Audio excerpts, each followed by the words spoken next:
and Lords podcast. Welcome to the Lord's Minute, our quick hit video series where we touch on the biggest happenings in gaming and beyond. I'm your host, Ty Swinson, writer for Lords of Gaming, and with me today is Lord King. The first tech flight for Halo Infinite arrived last weekend, with an overall positive reception from the community. What were your favorite highlights and things you hope to get implemented with the full release? Lord King, we'll start with you. Hey, what's going on, people? Well, from the thoughts of the AI that's actually accompanying you in the game, I know what they're turning Halo into, and they're trying to fashion it into a personalization of yourself, your interpretation of the Master Chief, your interpretation of how you would be if you're a Spartan, your interpretation of who you are in this world. And I noticed that from the initial launch trailer of the Series X. If you remember that, they were showing your world's you being an individual. It showed his face when he looked down, like he looked into the water and he saw the Master Chief face, and it was like personalizing it for you. We didn't know how deep that messaging was going. That messaging went so far into the whole thought process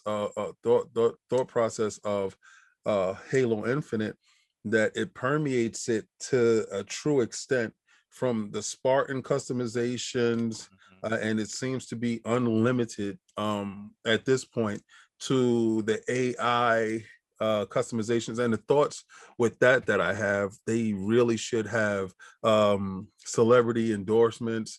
They can really go a real route with that. With you purchasing Samuel. I really want Samuel L. Jackson's Samuel L. voice. Jackson. Yes, I don't care what nobody says. I will pay $10 to have Samuel Jackson's voice as my AI and my Spartan. And just like little customization things, they are making it yours. So when you play Halo Infinite, it's tailor-made to how you play.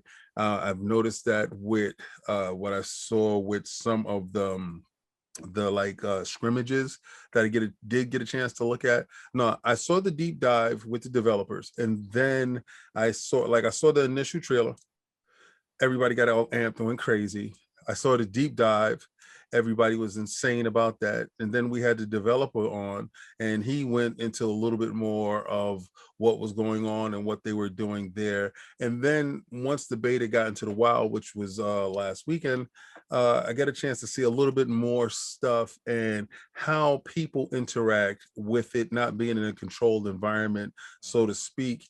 And they took to it pretty positively. Now, I have a caveat when it comes to these things, because I feel that people that were into the beta program to actually test it, their opinions are skewed. They're skewed to the positive because they feel like they were chosen to be, out of the thousands or the millions of people that they are associated with on Twitter, or they get a chance to see on Instagram or whatever. I noticed like people, I was acting like they won the lottery. So when you feel that you won the lottery, you feel some people get a sense of entitlement. Some people get a sense of appreciation. Never have I heard somebody won the lottery and was like, I hate this thing, type of thing. So usually the positive will come out, opposed to people that actually had to purchase a product and then they get a chance to say negative comments towards the product that they did purchase. So I'm using tempered expectations from what I've seen online from the individuals that did get a chance to beta test it. Right. So one of my favorite things I was one of the people who got to beta test it is the personalization, like you said, and we didn't even get all the options with the build that was given to us, but that personalization was very huge, very unique. With this title, they're making the decision to step away from red versus blue in favor of allowing you to keep your personalization of your Spartan. How do you feel about that? So for me, I've seen both sides on the camp, like being happy for this, and or the way that you differentiate between ally and enemy can be kind of difficult. From my personal experience, it does take a couple of games to get the hang of how you differentiate between ally and enemy. even with the different color options Eh, or aura for the enemy, as well as a Question: little diamond Is there icon on the top. friendly fire on? Friendly fire is not on, I believe. All Like right, so they're then it really doesn't matter. You right, just shoot the person, and if he dies, then he wasn't your friend. right. I Okay. really hope that because there's been some pushback that to some people it's too hard in a split second to differentiate. I hope that maybe they make the auras a little bit more sharp Hmm. for people to tell. But I really do enjoy having my Spartan dripped out no matter what online when I get into a Right. match. And the AI, like you said, that was very huge. Very much enjoy that customization aspect of it. And the technical build felt pretty good. It felt like really solid Halo. Didn't have many complaints on my end, but there are some people who didn't like the fruit Hmm. of Yeah, I heard of about that. Halo. On Twitter, there was an individual who posted a clip of shooting one of the fruit stands in the bazaar map and how the whole thing just exploded instead of responding individually. Mm. A very small thing to shine light on, and kind of the naysayers ran with it, saying that the developers, uh, this is all they had after a delay and whatnot, and just people really overblowing something minute that isn't going to affect your direct gameplay minute to minute. Well, that's fear mongering. Hmm. Those are individuals that are afraid to spend money. All Mm, right, so it's easy to belittle something, so you don't have to come out of pocket, because you got to think about it.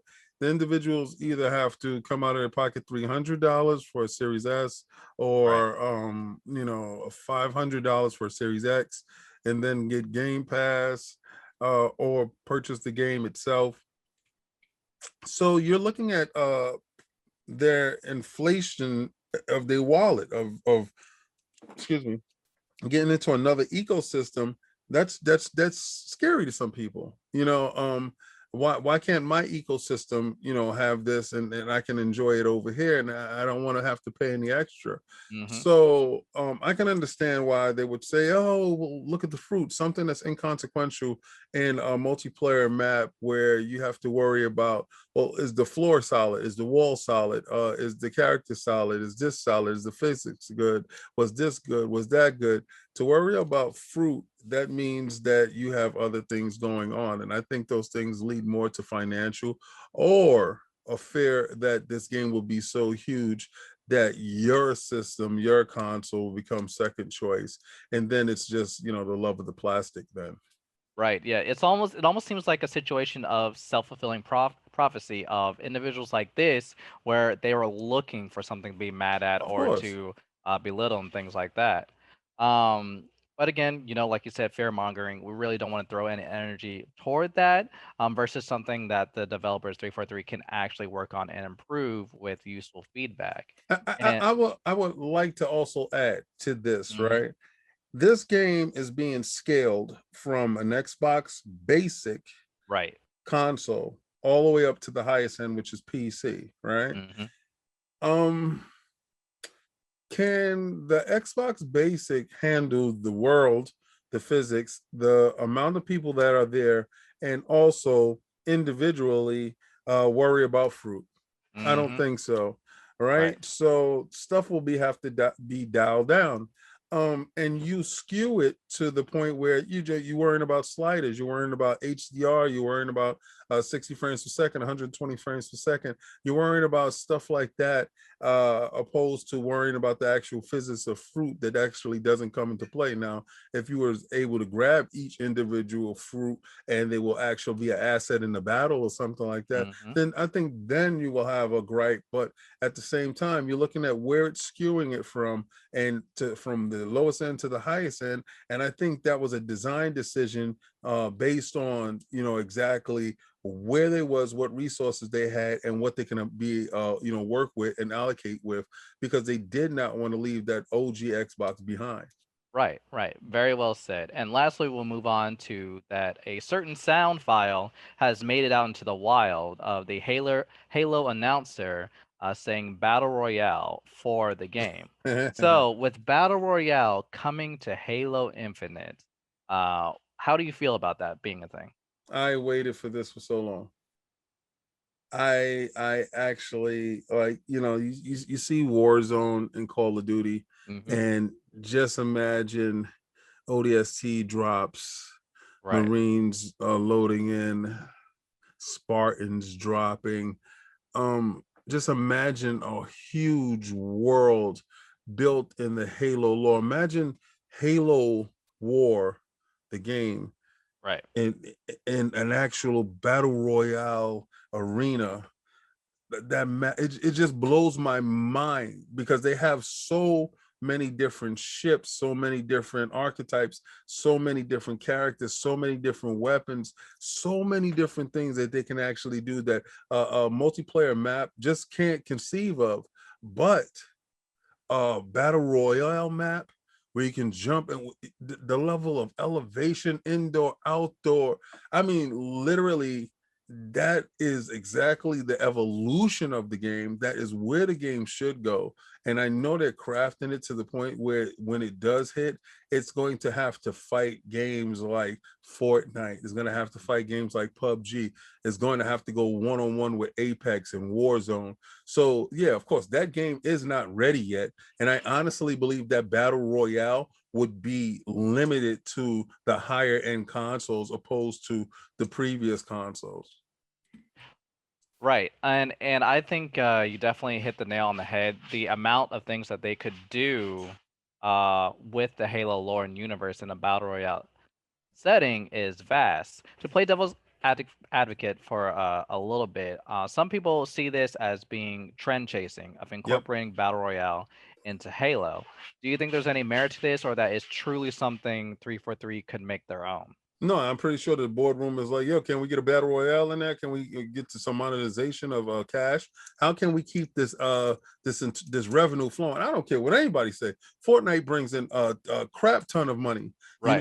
Spellbound, these games, PUBG, these games actually bring in boatloads of money. Warzone and Apex single-handedly kept afloat certain companies Mm-hmm. because of the revenue that is generated on a daily basis. And these games are 24-hour, non-stop, continuous money and continuous engagement. So at no point in time does any game come out and don't want to be these games. So a battle royale, yes, of course, this is definitely what is needed. So yeah, to bring Halo in that manner, if they don't like it, they don't play it. Don't play that mode. Who cares? Continue to play your multiplayer, continue to play your single player, go do your thing. But you see, they separated Warzone from the actual Call of Duty package.